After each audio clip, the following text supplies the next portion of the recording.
Hello there. It is Friday evening, November 8th, 2024, and you are watching Political Dharma with me, Alan Zundell, as your host.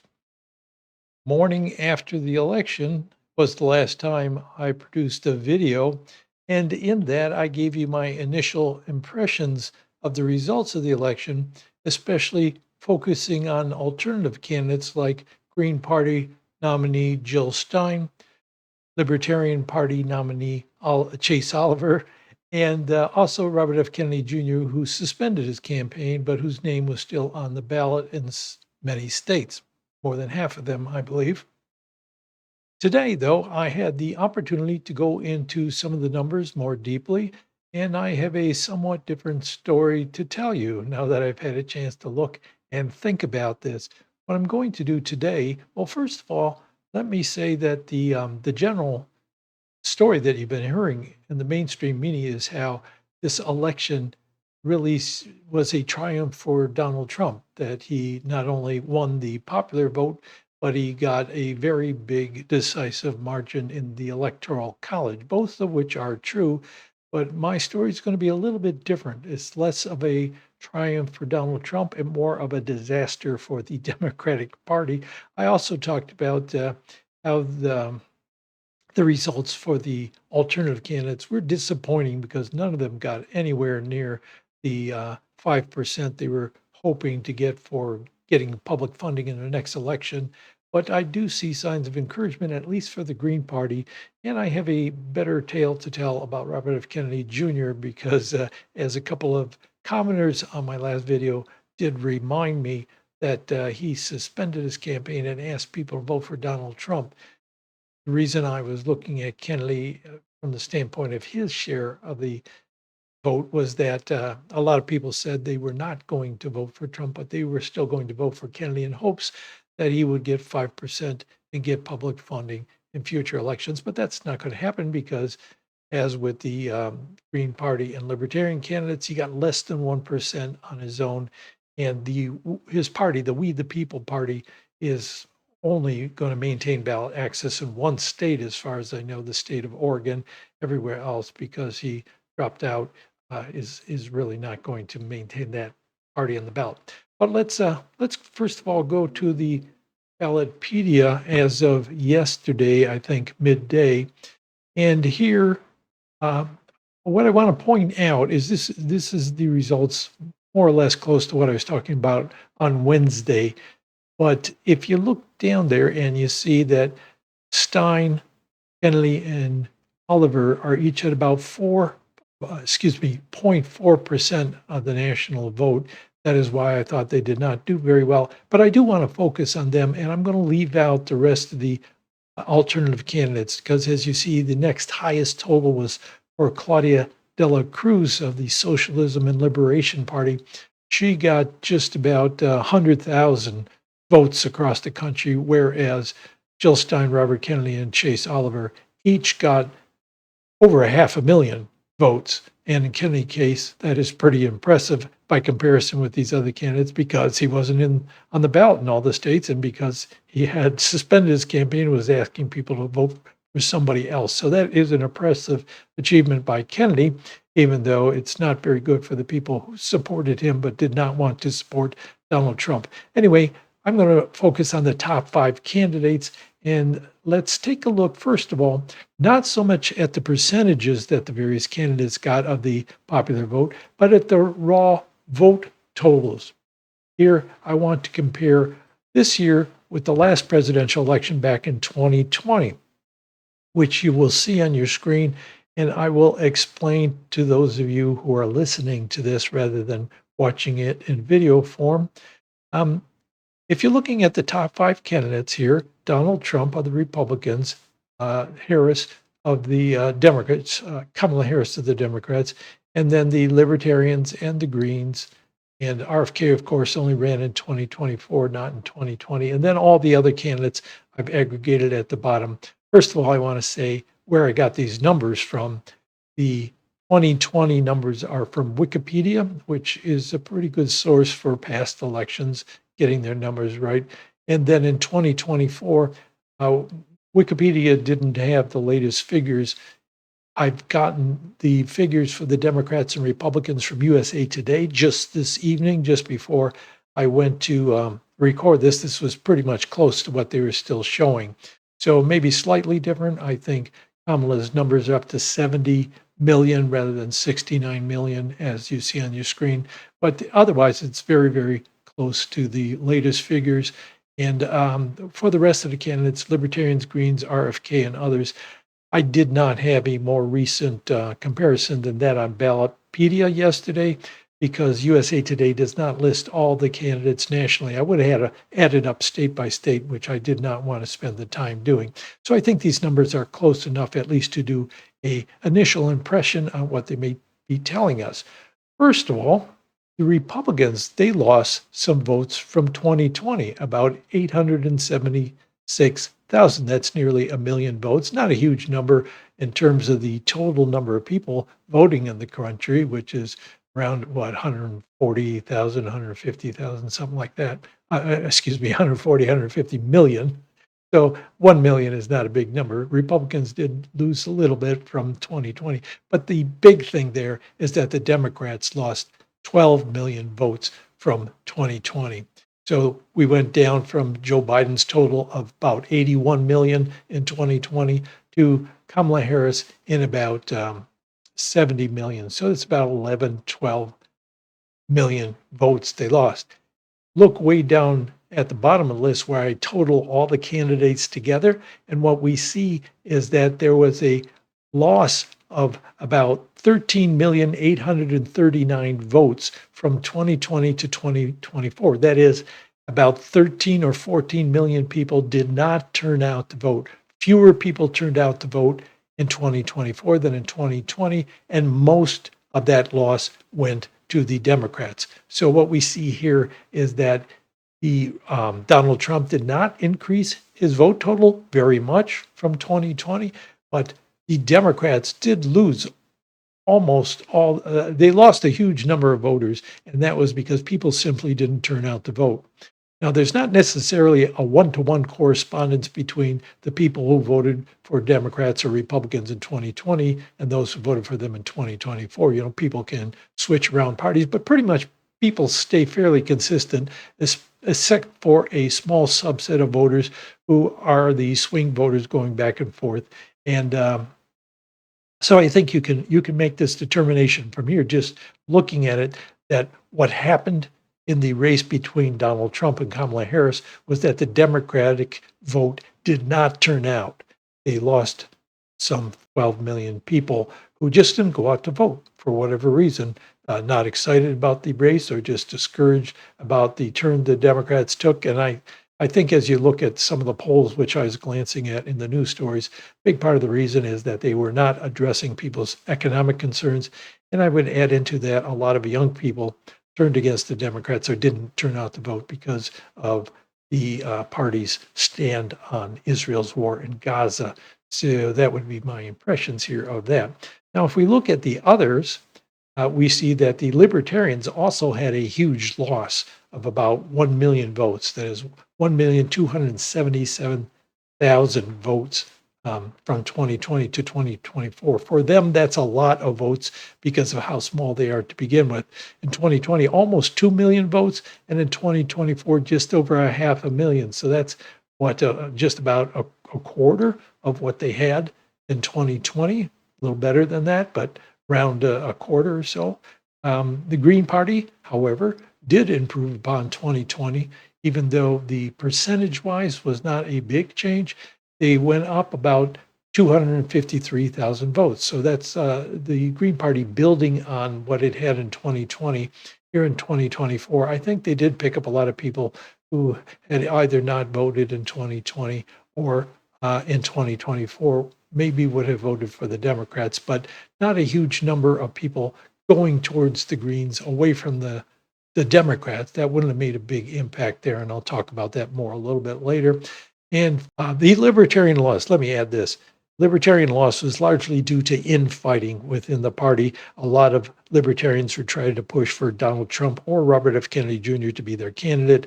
Others stuck with their official candidate, who did not win in the first round of voting at their convention for the nomination. So I think that's what happened to the Libertarian Party. They just had an awful time internally, and that affected their vote pretty severely.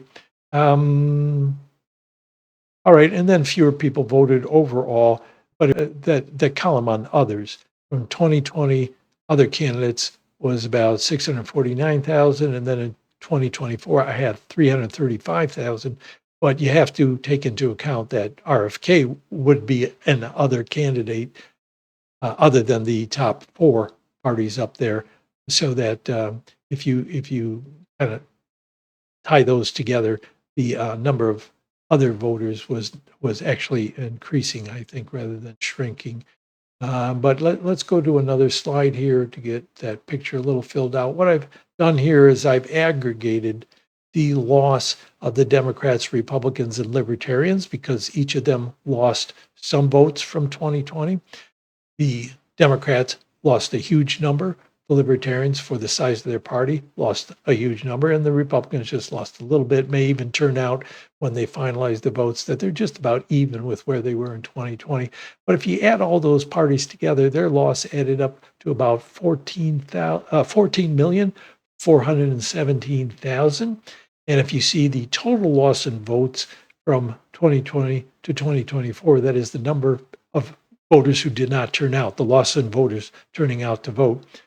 The difference is made up for by the fact that RFK was president on the ballot. So he brought in 639,000, whereas in 2020, he wasn't on the ballot. So he brought a lot of people in with him. And then the Green Party added some 250,000.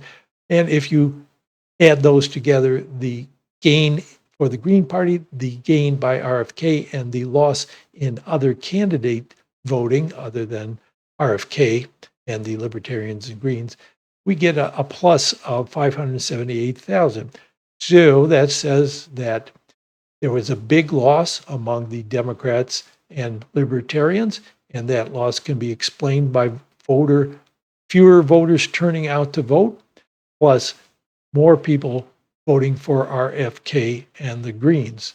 Let's go back to the subject of Robert F. Kennedy Jr. and ask. Now, a couple of my commentators, as I said, reminded me that Kennedy may have helped Trump win, and that certainly he had a win in the sense that Trump is going to put him into his someplace in his administration. So Kennedy took a gamble on endorsing Donald Trump, and that gamble paid off, because Trump won the election, and now Kennedy's going to have some kind of role in the administration. It remains to be seen exactly what that is, but I saw in the Washington Post that Kennedy had spent the last 2 days in Trump's residence in Florida, Mar-a-Lago, and apparently in conversations with the people around Trump about what his role would be and who would have what job where. So Kennedy is having a role in Trump's administration. And what I wanted to point out here is the swing states, because those are the ones where the vote for the difference between Harris and Trump really made a difference. In all these states that are not swing states, it was kind of predictable how it was going to go, which major party would win the electoral college votes and that votes by having the largest share of the votes compared to the other major party. But in the swing states, a little bit of change from one party to the other can make a big difference in the electoral college and who actually wins the election. So what we have here is Wisconsin and Michigan, because those were the only two swing states in which Robert F. Kennedy Jr. was on the ballot. In the rest of them, which would be, let me see now, I have a list: North Carolina, Georgia, Pennsylvania, Nevada, and Arizona. By the way, they haven't finished counting in Nevada and Arizona, even though they're very close in Nevada. So some guesstimates there about what their results are. But in Michigan and Wisconsin, Kennedy was on the ballot. Now, just before Kennedy dropped out in August, when he suspended his campaign and endorsed Donald Trump, in early August, he was polling at around 4% of prospective voters saying they would vote for him. If you look here on your screen, I've highlighted Robert F. Kennedy Jr., his vote in Wisconsin and Michigan, and he got about 0.5% of the vote in each of those states, so about a 0.5%. Now, if we presume if he had about 4% before he suspended his campaign and about a 0.5% of his supporters still voted him in these two states, that's about around 3% of the voters that went somewhere else, 3.5%.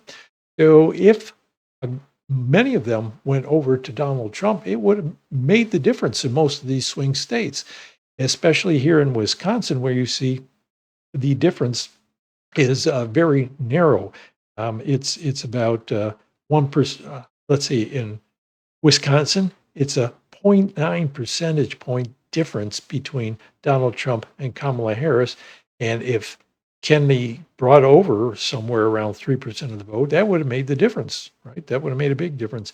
In Michigan, the difference between the two major party candidates was about 1.4 percentage points. And again, if you added Kennedy's vote that went over to Trump, you would have seen a big difference in the outcome, right? If he hadn't asked his supporters to vote for Trump, in other words, Trump might have lost those two states. And in all the other states, he wasn't on the ballot at all. So we can assume that he also had an effect on those. And in those other states, the difference between the candidates ranged anywhere from about, about 2% to about 6% in Arizona, which is not finished counting, maybe a little different, but around 2 or 3% in most of the states.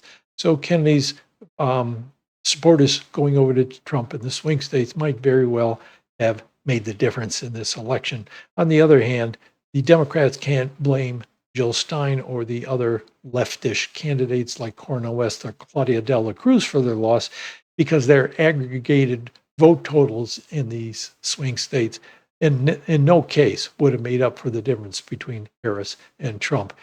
Just take Wisconsin as the example on the left there. We see the difference was about 0.9%, very, very close margin, according to the latest numbers. But Jill Stein, Cornel West, and Claudia de la Cruz, if you added up all their votes together, it would have been about 0.6 percentage points. So even if all their voters had voted for Kamala Harris, it still wouldn't have put her over the top. And the same thing is true in Michigan.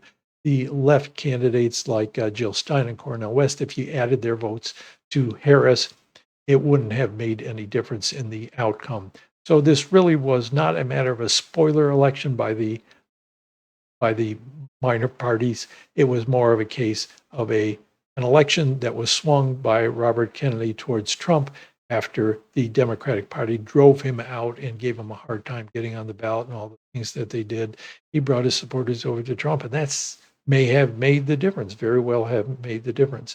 All right, here I have a more of a long range thing, and I didn't go beyond 2012. If I went back in time, it would be interesting because, of course, the minor parties, their votes were very different in 2008 and 2004. But just looking at 2012 to the presidential elections of 2016, 2020, and then now in 2024, you see, looking across at the Democratic line, they had about 66 million votes in 2012. The candidate at that time was Barack Obama, running for the second term. And then in 2016 with Hillary Clinton, almost exactly the same, about 66 million votes. In 2020, Joe Biden did a lot better. He did about 81 million, so that's jumping up about 15 million voters. And then in 2024, was the big drop from Biden to Harris, which I guess Biden can take some comfort in, solace in saying, well, see, if you had kept me on, maybe we would have won the election. But it's kind of late for that. But Harris did do better than either Hillary Clinton or Barack Obama. Even in Barack Obama's second run, she did better than either of them in terms of raw numbers.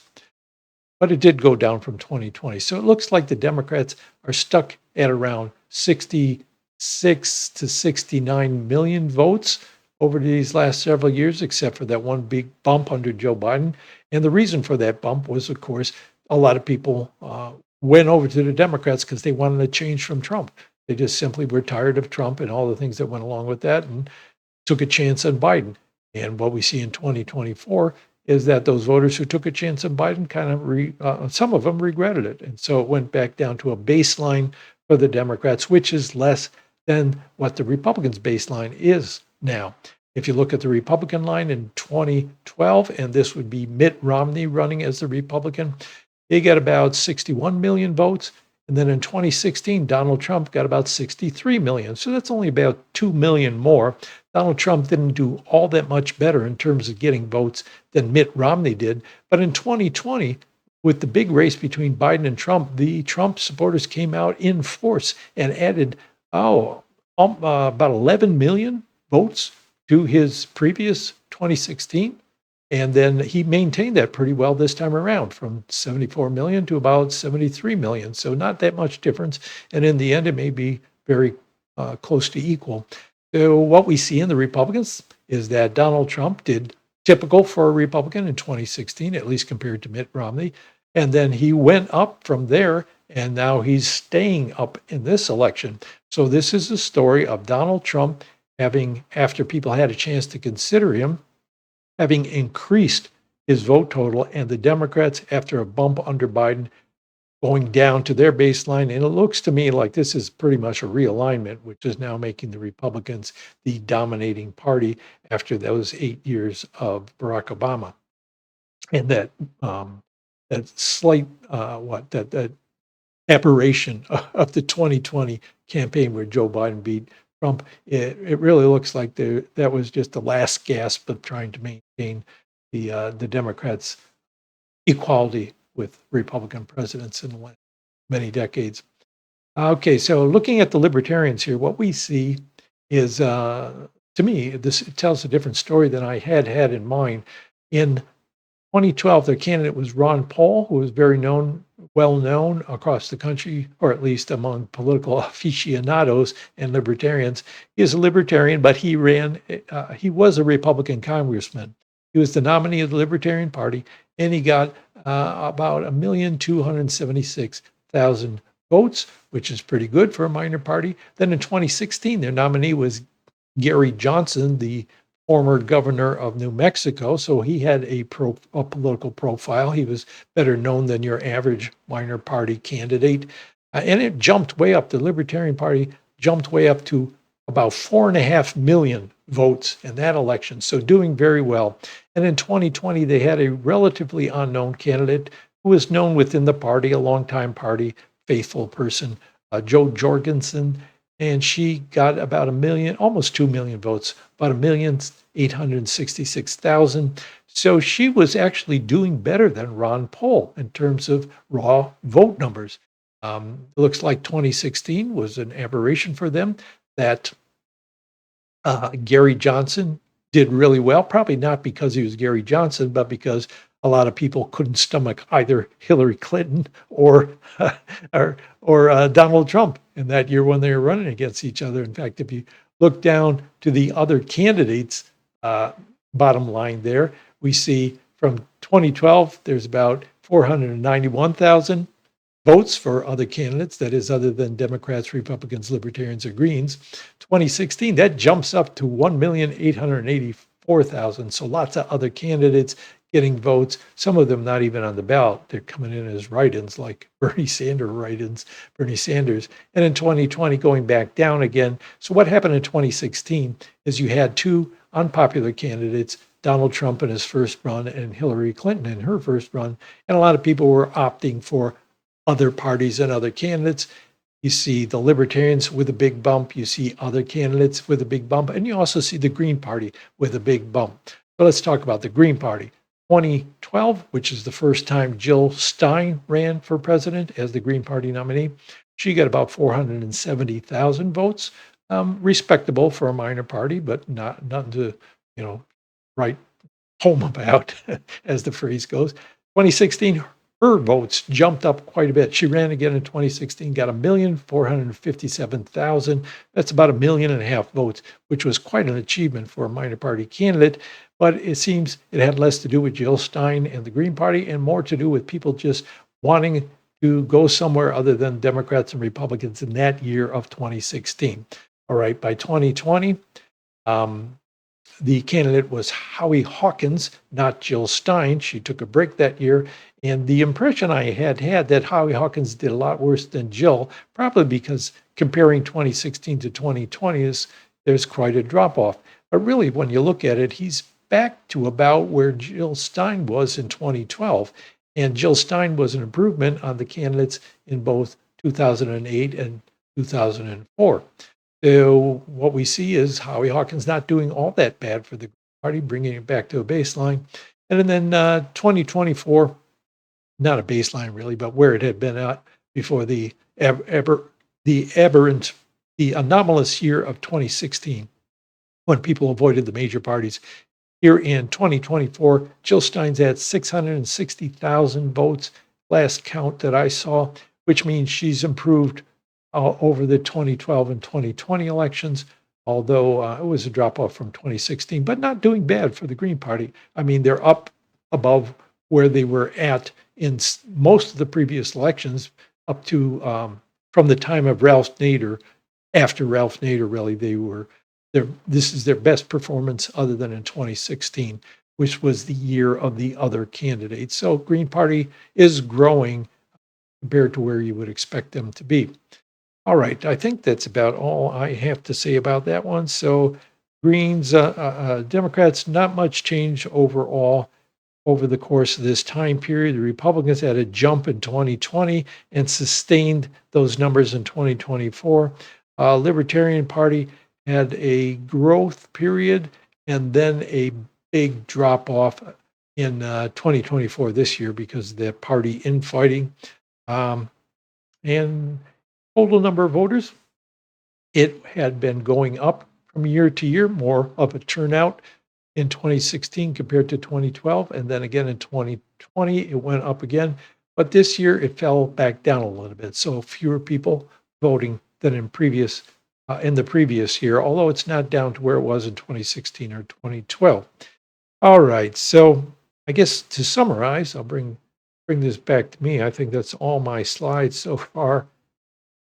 All right, let me try to summarize my main points here with all those numbers that I was throwing at you. One is that Donald Trump jumped in 2020, jumped in the number of voters he was attracting and sustained that. So the increase in support for Republicans happened in 2020, not so much this year. Big difference this year was the drop off in the Democratic vote from 2020, where it was larger than it had been in the previous two presidential elections.